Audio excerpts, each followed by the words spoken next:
Bueno, buenas tardes. Mi nombre es Alberto, mi color favorito es el amarillo. Tengo 33 años y os voy a explicar un poco de qué va el proyecto que hice para, para una empresa de sistemas complejos en Viena en el año 2023 y un poco de qué va lo que yo hago. Yo soy grabador artístico, esto se lee data printing porque literalmente lo que hice fue imprimir datos en ese proyecto. Por curiosidad pura, ¿alguien sabe lo que es el grabado o ha hecho grabado alguna vez? ¿Sí? Vale, nice. Vamos a explicarlo un poquito por encima. Voy a intentar ir un poco rápido porque, bueno, este es el título de la charla. Porque no tenemos mucho tiempo, pero si alguien tiene alguna pregunta, luego vemos, ¿vale? Bueno, el grabado, la estampación tradicionales, aclaración, digamos que cualquier grabado, entendido como grabado tradicional, supone que hay una matriz, voy a poner de ejemplo mi mano, en la que realizamos unas marcas o unos surcos que luego vamos a utilizar para crear con ella una matriz que nos permite reproducir esa misma imagen las veces que queramos. Nunca es las veces que queramos porque depende del material, ¿no? De madera, metal o piedra, cada uno tiene sus resistencias. Y luego el proceso de estampación, que es la segunda parte, que es cuando esa matriz que hemos creado le aplicamos tinta, le ponemos un papel encima y con presión sacamos la imagen de la matriz que tenemos en el papel. Y eso lo podemos hacer ad infinitum, ¿no? Esto durante un tiempo de la historia, a finales del siglo XVII, bueno, la imprenta se inventó en 1450, pero digamos que tiene un auge a nivel tecnológico puramente en el finales del siglo XVIII y durante todo el siglo XIX. En este momento era un método de reproducción industrial. El grabado tradicional, el grabado a mano, era una manera de difundir imágenes que en ese momento solo eran accesibles para el público si ibas al Louvre a ver la obra de David, por ejemplo. Esto lo que permitía era que un grabado que no tenía la calidad técnica de esa pintura pudiera llegar a muchísima más gente, con lo cual fue el principio de la prensa, el principio de la imprenta, digamos, como la entendemos hoy en día en términos industriales. ¿Qué pasó? Pues que llegó el siglo XX y con el siglo XX llegó la hiper-ultra industrialización de estos procesos, con lo cual toda la relevancia tecnológica industrial que esta tradición, esta técnica tenía, se perdió, porque de repente había una máquina que te hace 15.000 estampas en una hora, ¿no? Y ahora en 2025, en el momento de las Bitcoin y de que todo es digital, pues estamos yo con 3 estampas a la hora y la KBA rápida con 15.000. Entonces, la pregunta siguiente sería, entonces, ¿para qué? ¿Por qué haces esto? ¿Qué haces? Bueno, os voy a dar mis motivos, hay muchos, y todos valen y no valen, o sea, esto es un arte, nada. Yo estoy enamorado del proceso del grabado.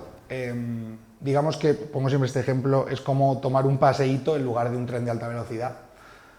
Mezclas la tinta tú, entintas la plancha tú y mecánicamente fuerzas el tórculo, que es el elemento con el que aplicamos presión, para sacar la imagen. Esto hace que todo vaya muy despacio, yo soy un caos y un desastre y a mí el grabado me ayudó a parar y mirar lo que estoy haciendo y centrarme.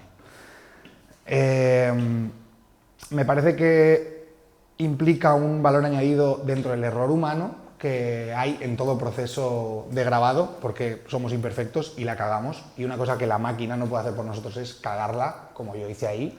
Esas manchitas, esas virutitas, todo eso añade para mí un valor a la imagen, digamos. No es que la visualización de datos o las imágenes obtenidas por ordenador no tengan su encanto, de hecho este proyecto va al respecto del encanto que creo que tienen, pero es otra cosa y te da otras calidades. Y para mí es como una cosa que no encuentro en ningún otro sitio.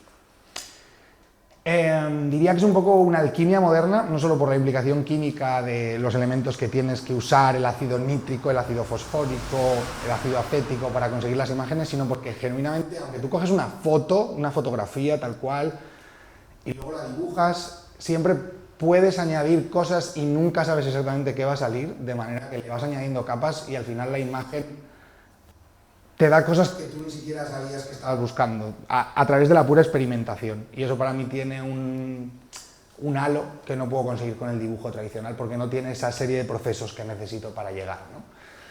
Ahora, más acercándonos a cómo entré en contacto con la visualización de datos, yo cuando estaba estudiando el máster de grabado de la Casa de la Moneda, de la Fábrica Nacional de Moneda y Timbre, estaba muy obsesionado con este rollo del grabado como ritual, como proceso que altera las cosas de manera que coges una foto de la calle de unos pedruscos que tienen 0 unidades de interés y las redibujas y las reinterpretas y de repente son como otra cosa. Y por las mismas y a través de estudiar en la Fábrica Nacional de Moneda y Timbre, que no olvidemos que es una fábrica, yo trabajaba allí a la vez, tuve acceso como a un montón de manuales y de máquinas que tampoco entendía cómo funcionaban. Y por supuesto yo lo que veía aquí era una cosa flipante que me tatuaría. Entonces dije, bueno, ¿cómo se puede esto readaptar y convertir en otra cosa? Y entonces empieza como el proceso de, vamos a coger cosas del mundo industrial, digital, súper frío, técnico, y vamos a ver cómo se puede mezclar con el grabado, que es todo lo contrario, todo expresión, todo materia, todo es calidades y texturas. Con lo cual llegamos al proyecto. El proyecto surge porque mi compañero de piso estaba haciendo un postdoc de sistemas complejos y nos coincidió con pandemia, así que él presentó su tesis, defendió su tesis vía online y yo pude asistir. Y un poco igual que me ha pasado con Pablo Almunia y he amado tu presentación, yo estaba allí para ver los dibujitos y iba a decir, Dios, esto es precioso, o sea, esto lo grabaría. Y además coincidía, pues que como os digo, yo en ese momento estaba metido haciendo circuitería de una transpaleta eléctrica y copiando los enchufes por ahí. Y entonces como que se entroncó súper bien y le hice, bueno, esto es precisamente un proceso de la talla de esa imagen y fíjate, una reinterpretación que coges una cosa, la pones en vertical y es un útero femenino de repente. Ya no es esta abstracción sobre el 1 de octubre, ¿no? Esto era, creo, una visualización sobre la polarización política en Cataluña al respecto de la votación del 1 de octubre de 2018. Y de repente, ¡pum! No sé, ¿qué diría Foucault de repente? Hablamos con la jefa de mi compañero, porque mi compañero le enseñó esto a la chica que lleva la parte cultural del CSH, del Complexity Science Hub de Viena, que es un departamento de sistemas complejos, y estaban organizando NetSci, que es como una conferencia internacional de ciencia de redes que se organiza todos los años, cada vez en un país diferente, y del que Viena era, en el 2023, el anfitrión. Total, que de ahí salió una serie de guiones en los que se proponía un proyecto colaborativo que combine la estética de la visualización de datos con el grabado tradicional, que es lo que yo hago, 7 estampas inspiradas en el trabajo de cada uno de los 7 ponentes, y luego una pieza audiovisual, que esto fue como una cosa que surgió como de la coletilla de la conversación y que yo me quedé como pensando, que tengo que hacer un vídeo también, pero yo no hago vídeo, yo no sé cómo hacer esto. Y fue como, bueno, venga, va, nos apuntamos con todo, yo le digo que sí a esta señora a muerte. Bueno, voy a hacer esto 2 veces durante la conferencia porque por alguna razón no me leen los GIFs y este GIF me hace como mucha ilusión. Total, que yo de repente quería ser el Notas de Mulan que tira y de repente da con estampas, vídeo y música o sea, yo estaba ya soñando con hacerlo todo, ¿no? Y bueno, voy a contar cómo fue la historia. Vamos por orden. Las estampas, que es como lo fundamental, lo que me ha traído aquí. Yo no conocía Google Scholar, ha sido a través de esto, ha sido como un descubrimiento mágico. Estos son los 7 ponentes, no sé si alguno os sonará. Hablé con varios de ellos, sobre todo con Renaud y con Mirta, pero también con Marta Sales-Pardo, que fue también súper maja y súper simpática conmigo al respecto de, claro, yo llegaba de un mundo que no tiene nada que ver, no tenía ni idea de yo estaba yendo como un niño que no sabe leer a los papers, buscando imágenes que me parecieran bonitas, y la verdad es que hablar con ellos fue muy nutritivo para mí, para entender un poco más de qué va esto, y qué es la homofilia, y qué es programar una visualización, y las paletas que usan, o sea, ya ni siquiera tanto al respecto de cómo se organizan los datos, sino de la pura mecanicidad, bueno, un poco de lo que se está hablando con la muñeca, de cómo se extraen esas visualizaciones, de dónde sale esto no lo dibuja nadie, ¿quién lo hace? Entonces me pasé mucho rato mirando en Google Scholar esto, y pasaron menos de una semana y ya estaba encontrando cosas que decía, esto me parece bonito, yo esto lo dibujaría. tengo algunas nociones sobre de qué van estos gráficos, si luego tenéis curiosidad podemos hablar sobre ello, pero también hay papers. Bueno, sabes que estás muy friki con algo cuando estás diseñando tote bags, ¡buah, la visualización, ¿no? O sea, esto es H&M temporada 2027, me encanta. Durante este proceso, bueno, pues lo que digo, ¿no? Tuve oportunidad de hablar con, me encanta en esta red, no la envió, haciéndome como gestos de, no, es que imagínatelo, estás en una fiesta, y yo no entendía nada de lo que me estaba contando. Pero fue muy interesante. Sobre todo, bueno, Marta fue muy fácil además porque hablar en español de esto es mucho más fácil que hablar en inglés sobre algo que ya de base no tienes ni idea, ¿no? Luego, al respecto de la creación de las imágenes, hubo un poco un mix. Lo que hice normalmente fue ver las imágenes, readaptarlas en Illustrator para que tuvieran la calidad que yo necesitaba y luego sobre eso imprimir y trabajar en la realidad física. Entonces, algunas implicaron como una transformación muy heavy, esta es una de las imágenes, y esas son las imágenes originales. Eso de ahí es una red de Twitter de la película Black Panther, y parece una constelación súper... O sea, bueno, en fin, como yo estaba alucinando de lo que se puede hacer con la visualización. Esta es una pieza de Shlomo Havlin, que es el ejemplo contrario. Esta no hubo que intervenirla nada, porque esto ya me flipaba, entonces fue como muy... Uy, ¿por qué está pasando esto? Bueno, sí, que fueron mucho más inmediatas, ¿no? Que simplemente fue una cuestión de reescalarlo para que tuviera la calidad y luego ya trabajarlo sin volverme muy loco con el diseño. Al respecto del trabajo de taller, que es como lo más extranjero que puedo traer a vuestro pequeño colectivo, porque es como lo más extraño incluso para mí, os lo voy a enseñar en un vídeo. Espero que no se os haga muy largo. Es un vídeo que comparte el proceso de digitalización de esas imágenes y luego la parte de la estampación, ¿vale? Vamos a ver si funciona bien. Tiene sonido, espero que no sea súper estridente y no sé a qué volumen está esto.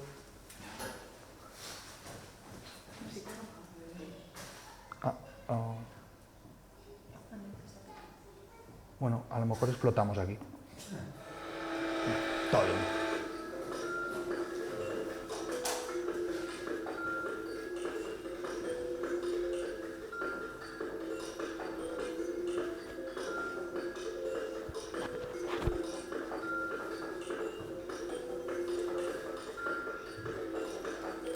Me encanta porque gracias a Pablo ahora sé que hay una cosa que me haría esto automáticamente.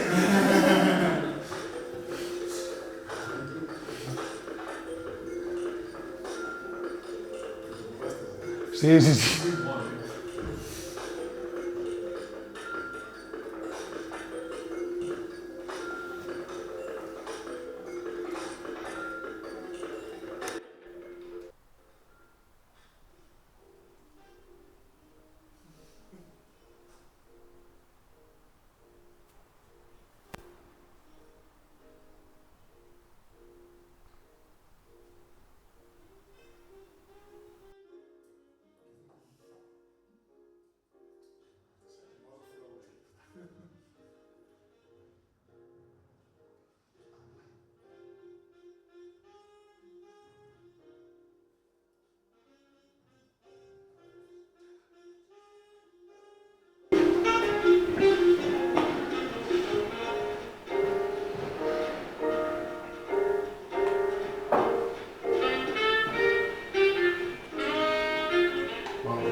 El momento más mágico, ¿no?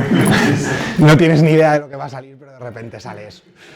Y esto está como muy, bueno, acelerado para hacerlo más dinámico. Evidentemente, cada nuevo color es la misma plancha, pero le pones una tinta más oscura y es otra vez repetir el mismo proceso para que vayan quedando, digamos, las gradientes, ¿no?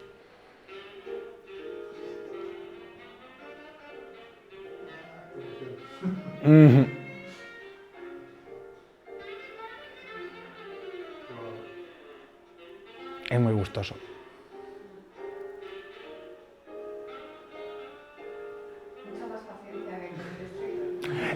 Sí, sí. Ilustradores que fueron muchas horas y esto... Total.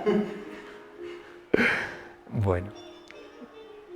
Si le doy aquí pasamos a lo siguiente directamente. Yes. Perfecto. Vale, sobre el vídeo.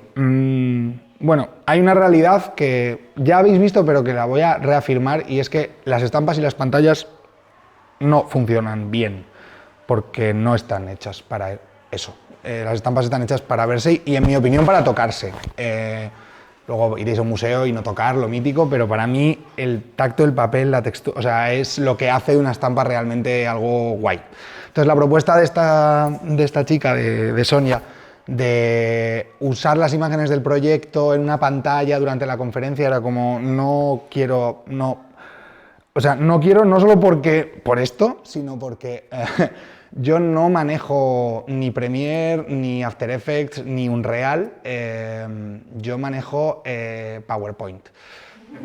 Mal. Entonces no hay mucha posibilidad de que yo haga algo de lo que esté ni un poco orgulloso con PowerPoint en una conferencia internacional sobre ciencia de redes.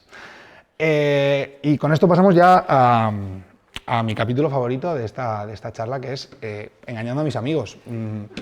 Consiste en que yo tengo un compañero de piso que es gameplay programmer para una empresa de videojuegos bastante tocha y que a su vez tiene un amigo que es technical art director. Entonces dije, bueno, si los junto y los engaño con cerveza, podemos hacer un vídeo que sea guay. Y bueno, la respuesta ahora mismo, ¿no? Les enseñé un poco lo que estaba haciendo, estas son dos imágenes del proyecto.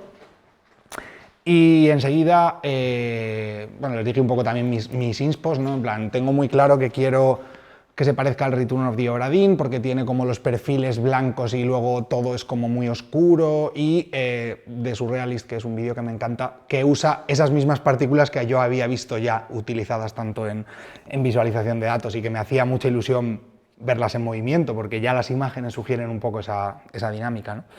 Vale, tengo que salir otra vez porque ahora viene un GIF que no veréis. No se ven muy bien, pero en dos patadas, estos dos notas tenían funcionando ya una cosa que se levantaba, se movía, que tenía la forma de lo que yo les había enseñado. Incluso se les fue la olla y, bueno, esto no es un GIF, pero básicamente este era un poco el approach estético.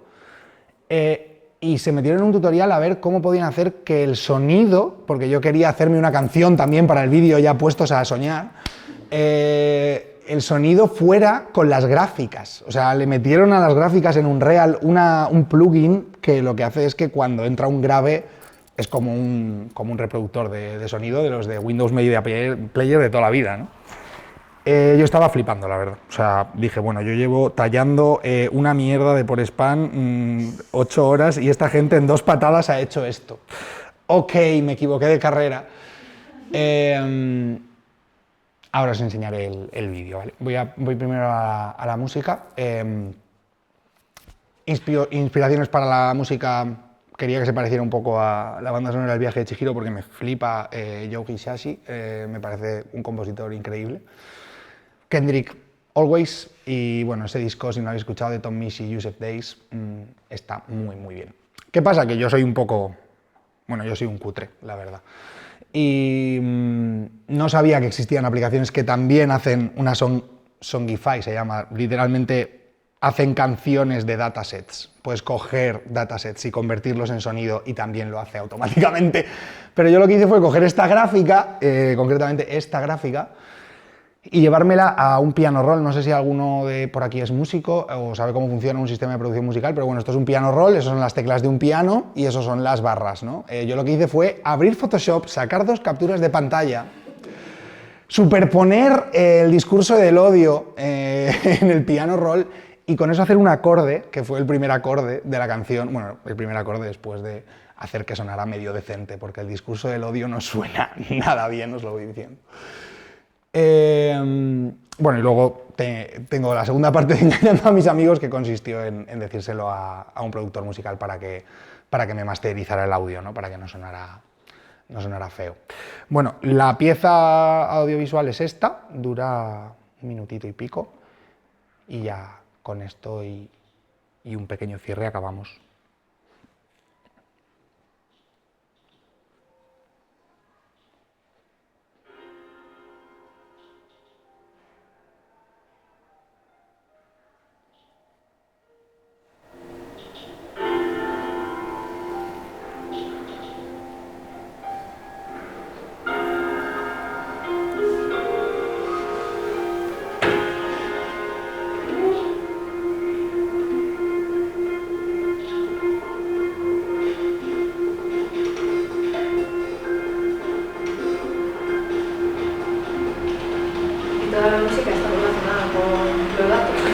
No, toda no. En la primera secuencia de acordes, o sea, lo que define la armonía de la canción, eso está hecho con capturitas y el resto es todo dejarme llevar.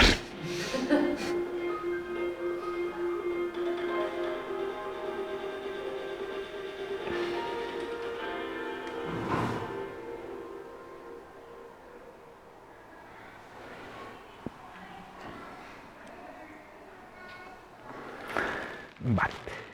Y ya para terminar, si os ha molado, no sé qué onda, vale.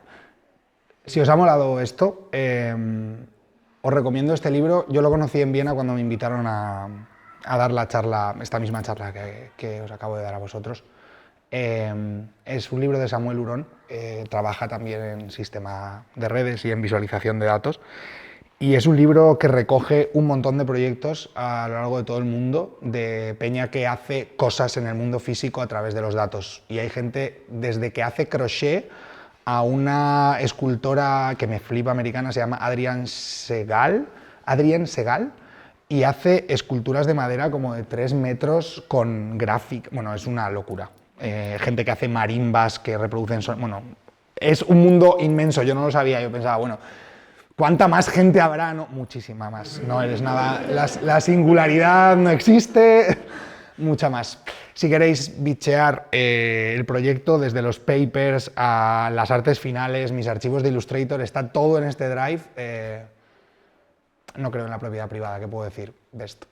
Todos los autores han sido consultados al respecto de poner aquí sus papers, están consultados al respecto de, por supuesto, utilizar sus imágenes.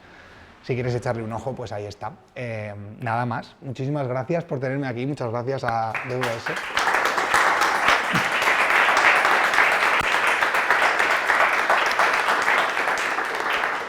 Tenemos tiempo para 2 preguntas y luego ya, si queréis, ¿Cuánto has tardado en el proceso? ¿Cuánto has tardado? Pues fue una contrarreloj auténtica porque esto fue... la reunión la tuvimos un 19 de mayo y el proyecto se entregó el 1 de julio. O sea, fueron 2 meses, yo encima estaba en la beca del museo, fueron 2 meses de todos los días, todo tenía que salir bien. O sea, las estampas sobre todo, porque las estampas tienen una cosa que es como que es un proceso y si se te rompe una parte del proceso, no hay... puedes tener, dependiendo de cómo sea la cagada, puedes irte muy atrás. Entonces era como si estas estampas no salen bien, tenemos que llamar y decir, bueno, no van a estar las 7 o no va a haber tal. Y me vino Dios a ver. La verdad que fue increíble porque todo el mundo me ayudó muchísimo. Por supuesto, shout out para Hernani y Víctor, que se comieron un currazo de audiovisual. Gente que me ayudó a estampar, gente que me ayudó con el material, gente que me llevó en viaje de ida y vuelta a Gijón un día porque tenían que imprimir unas serigrafías y no daba tiempo. Bueno, tuvo de todo, pero sí, en un mes y 12 días estaba hecho. Muchas gracias. ¿Has seguido con los datos? Pues mira, no quería excederme y quería como quitar la parte de ¿y ahora qué hago con esto? ¿No? Que está, hay como varias cosas que están flotando. Una exposición que me gustaría curar precisamente con gente que hace esto en Viena, que se me ofreció cuando lo hice. Durante la conferencia hablé con un chaval que vive en Sevilla y que hace este tema de sonificación de datos. Y yo ahora mismo estoy muy centrado en la música, entonces me gustaría poder hacer un proyecto con él que involucre seguir trabajando con datos y aprender algo, pero que esté más centrado en el sonido o por lo menos en el audiovisual. Y luego tengo gente que me envía correos de vez en cuando, esto me hace mucha ilusión, de ahí he terminado esta gráfica, mírala, y veo, y hay muchas cosas que tengo guardadas en una carpeta de cuando tenga otras 10, otras 7, ahora que tengo un trabajo estable y me lo puedo permitir, seguramente vuelva a hacer otra sesión de esto. Y con esto también os animo, si vosotros trabajáis en esto y me queréis enseñar lo que hacéis o queréis que hagamos algo, estoy súper dispuesto a darle. La verdad que a mí esto me abrió los chakras muchísimo. O sea, yo flipé. Además fui allí y pensé que iba a ser un alien de, bueno, me van a preguntar que qué investigo yo y les voy a decir lo que investigo yo y no sé. Y todo el mundo fue muy amable, muy buen feedback, mucha información de, pues si te gusta esto, mírate esto. Y he aprendido muchísimo. Así que muchas gracias a vosotros también por mantenerme en contacto con este mundo porque me parece increíble, la verdad. Así que nada. ¿Tenéis más preguntas? ¿Quieres enseñar el...? Ah, sí, bueno, he traído muestras, luego si queréis en el rompehielos o cuando queráis, he traído para que veáis las estampas en el mundo real. Y he traído unas matrices, bueno, os enseño así como porque no he traído ninguna pequeña, he traído muchas pequeñas, pero esta es enorme. Pero bueno, este es el material. Uy. Que no tiene nada que ver con lo que os acabo de enseñar, pero bueno. Lo voy a dejar incluso aquí tumbado por si lo queréis tocar después, ¿vale? Porque es una cosa como gustosa de sentir. Pero sí, he traído como varias planchas de varios materiales para que le echéis un ojo y lo veáis, y unas cuantas estampas también pequeñitas, así que... Esto es lo que llaman saipolán, que es lo que antaño se llamaba linóleo, pero bueno, yo qué sé, le cambian el... Pero es más suave, a lo mejor que el linóleo es un poco más duro, esto es como plástico más blandito, pero es básicamente el suelo que se pone en las habitaciones de los nenes. Pues es eso, sí. Muchas gracias. Nada, ya ves, gracias a vosotros.